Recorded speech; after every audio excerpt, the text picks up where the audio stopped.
Hi there guys, I've got a really special video for you today. It's all about cravings, so it's really appropriate for this time of year. The reason I've put this together is because I just had an email from a guy called Paul. Now Paul is diabetic, but he loves chocolate and he keeps getting cravings for chocolate and he keeps thinking about chocolate all of the time. So how can we deal with that? Now originally Paul asked me if I'd got some kind of hypnotic script that I could send to him. But I thought it would be a much better idea to do this with a little bit of NLP. It's much simpler, much easier to do. You can do it on yourself, you can do it with your clients, but also it enables me to do this in a video, so it's useful for everybody, as opposed to just writing it all out in an email for Paul. So before we get started on the actual technique itself, I've got to tell you that this particular technique is not just for chocolate. If you've got a problem with anything at all, if you like anything more than you should, you can use this to reduce that feeling. That could be any food stuff, it could be cigarettes, it could be drugs, alcohol, it might even be a person that you're infatuated with that you can't have. It can also be used if you've gone through a bit of a messy breakup or if you've been dumped or anything like that and you're not very happy about it. So you're still in love with someone who's no longer in love with you and there's no chance of rekindling that. This technique can be used to enable you to think about that person in a different way. Now, to be honest, I've used it on my clients for that more than I have for chocolate, but it just works exactly the same for anything. The idea is you like something more than you should, and this is going to diminish that very easily, very quickly. Also, before we get cracking with the technique, the whole thing can be used in reverse. So if there's something that you don't like, that you would like to like more, then you can use this process backwards to make yourself actually more attracted to something. Now, that has many positive benefits. You can use it to like healthy food. You can use it so that you enjoy exercise. Any kind of positive habit that you might like to introduce into your life, you can use it for that. And also, you can use it in your relationships. So if you've been with your partner for a long time and the spark's gone a little bit out of your marriage, then you can use this technique in order to be able to be more in love with your partner. Now, the technique is really easy to do, and it works on changing the way that you perceive something, so the emotional impact of your perception is lessened or increased if you do it the other way around. The way that you do this is going to be different depending on the type of person that you are. Now, if you know anything at all about NLP, then one of the first things that we all learn is the different modalities. Primarily, there are people that tend to think in pictures, there are people that tend to think in words, and there are people that tend to think in feelings. We also sometimes think in smells and tastes, but they're not quite so common. But this technique, you might like to change it a little bit or switch it around depending on the way you prefer to think. So if you prefer to think in pictures, then make this a very visual technique. If you prefer to think in sounds, then do it in a little bit more auditory. I'm going to give you examples of every way to do this so that you can tailor it to yourself or to your clients. So, the way the process works is incredibly simple. Let's stick with chocolate because that was Paul's original question. And if you have an unhealthy addiction to chocolate and you crave chocolate, then the way you perceive chocolate in your mind is going to be very different to a person who really doesn't care that much for chocolate.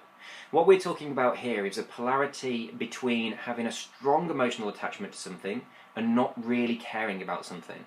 We're not talking about love and hate. Love and hate are both very strong emotions, so they're very similar.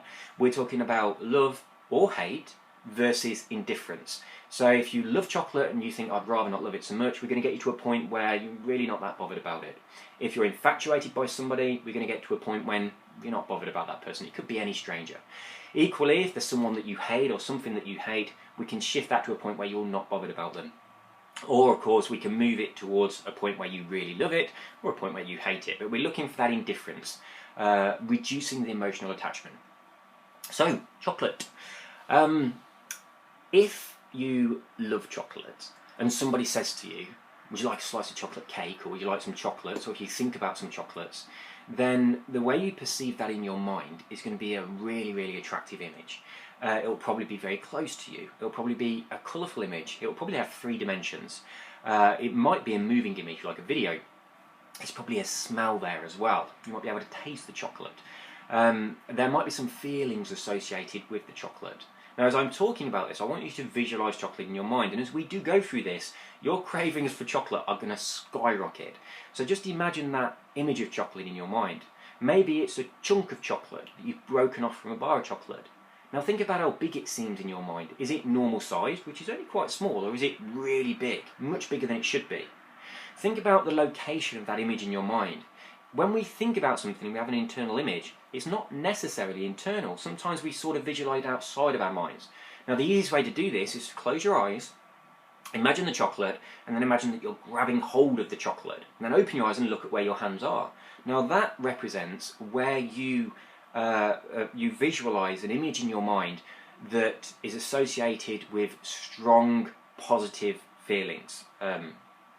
I say positive, they're a little bit over positive because these are, we'll say a strong emotional connection. So we've got chocolate, we think about it, we kind of imagine where that picture is, we grab hold of it, open our eyes and look at it. That's where strong emotional attachments to things are. It happens exactly the same as you think about a loved one. You think about their face. If you open your eyes and you imagine you touch their face, it will probably be in a similar situation. We tend to put things that we've got a strong emotional bond to in the same kind of place. So have a good old think about that. If you're not particularly visual, that's fine. Then you can think about any sounds that might occur to you. The one for me, specifically with chocolate, is when you snap a chunk of chocolate off a bar of chocolate, that satisfying noise that it makes. So imagine that sound, close your eyes and imagine you're snapping a chunk of chocolate off a bar, or maybe the rustle sound of opening the packet, whatever it is to you. Maybe the sound of biting into the chocolate and crunching through it. Think of that sound and notice where it's coming from. Is it in the centre of your head, towards the back, towards the front, one side or the other? Is it outside of your head? Is it around you? Notice where that is. It's the location that seems to be the most valuable thing to notice, because when we fiddle with that location, that's when we're most powerfully fiddling with the emotional attachment to that item. So now, think about the feelings that you might have associated with chocolate. So maybe you can think about feelings from your childhood, about the first time you tasted chocolate, or perhaps when someone very special gave you some chocolate.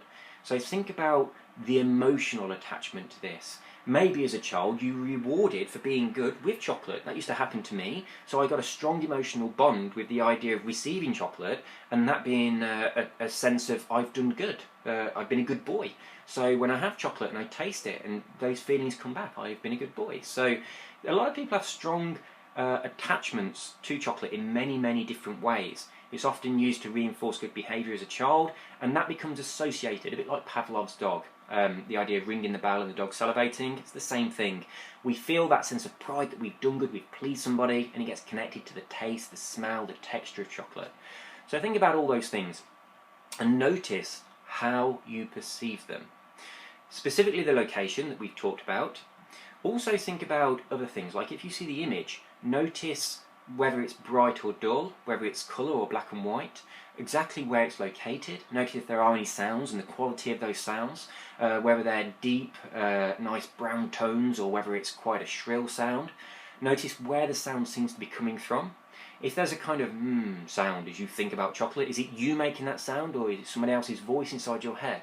So notice all these things that are associated with you liking chocolate. And this is very important, because what we've created here is a recipe that tells your subconscious mind, when I think about something in this way, it means I really like it, and I want it, and I crave it, and I want to have it. So all these things are associated with wanting something.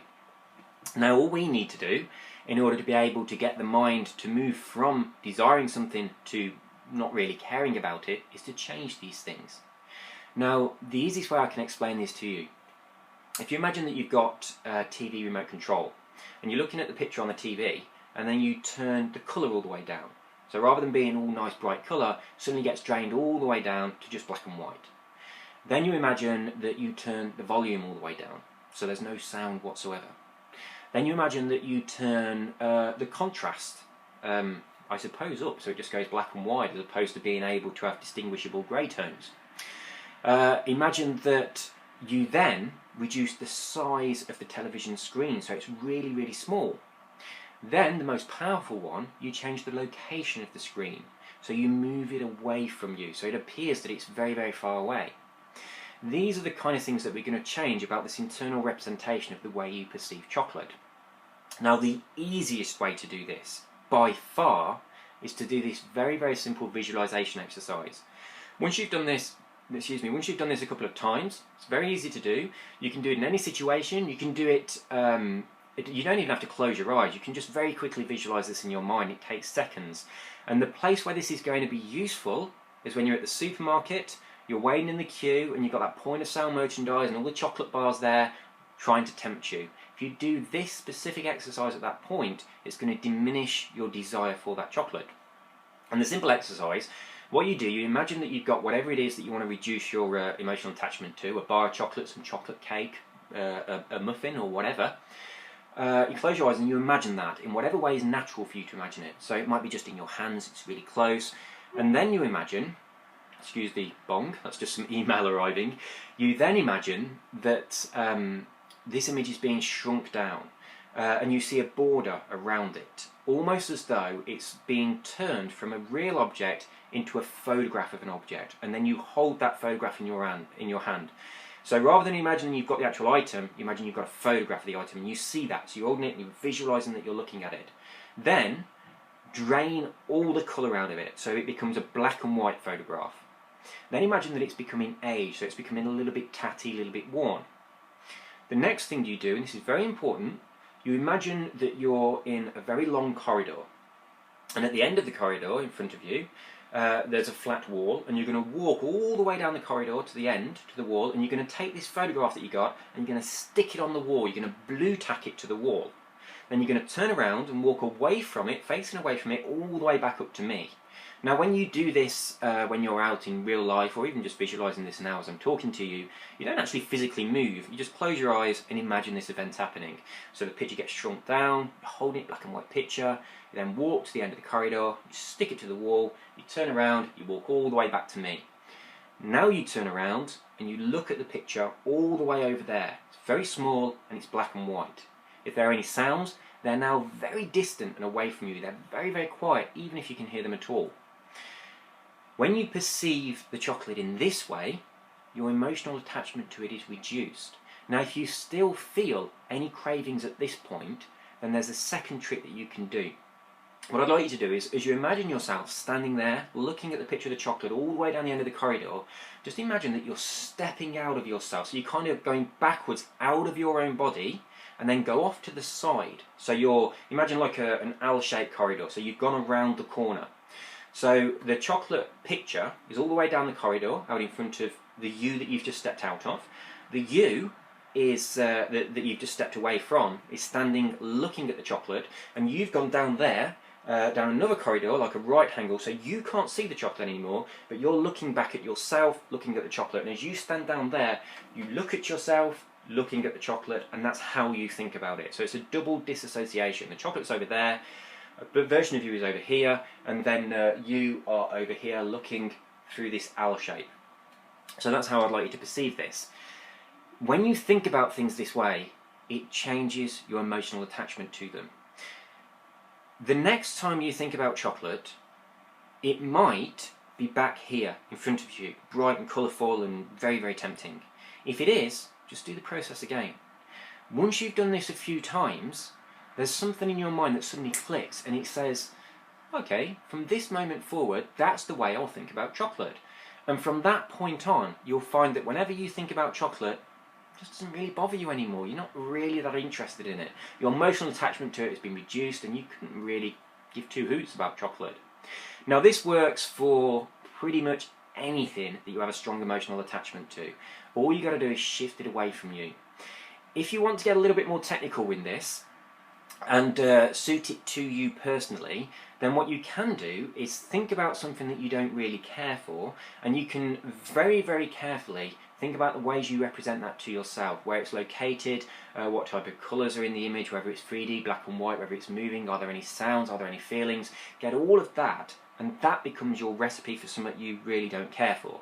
And then whatever it is that you have cravings for, you then dress that up in this recipe.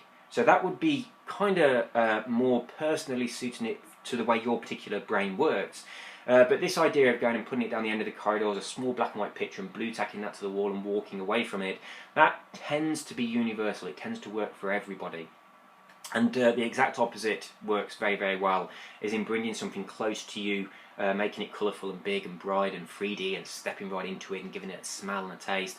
If you do that with a foodstuff that's healthy and you want more of, but you don't really like, then that would be very useful. Incidentally, I don't like bananas. I think they have a revolting flavour. I think they've got a horrible texture. But I do mountain biking, and bananas contain potassium, which is really good for me when I've been doing exercise. So I use this technique in reverse in order to make myself like bananas, and now I love them. So it's something I hated my entire life, and now I really like the texture and I really like the taste. And it's all to do with moving the idea of a banana to a place where there was something already residing, which was something I really, really enjoyed. It's a really, really simple process. What this comes down to is taking control of the way that your mind thinks about things so that it becomes your decision as to whether or not you like something rather than the default because of the way you think about it. Now, bearing in mind, when you don't consciously decide how you're going to think about something, then the way you think about something is dictated by the media. When you watch TV and you see all those adverts for chocolate, it's not real. The chocolate is much, much bigger than it normally would be. It's a big, bright, colourful image. The associations are connected with really attractive people. There's certain music there that evokes certain moods. This is done because it creates that image in your mind, so you get the association of all these things coming together when you think about chocolate, and those are the things that make you think, yeah, I desire this, I want this. It all works through association, and it's a very, very clever marketing technique. They do it because they want you to get addicted to their products, and it's very, very easy for you to simply switch this around.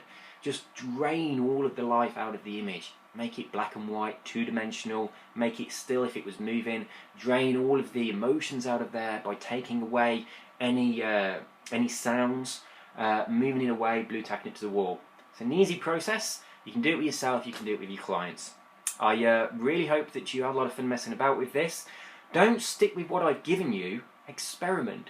See how it makes you feel when you move different things in your mind to different places.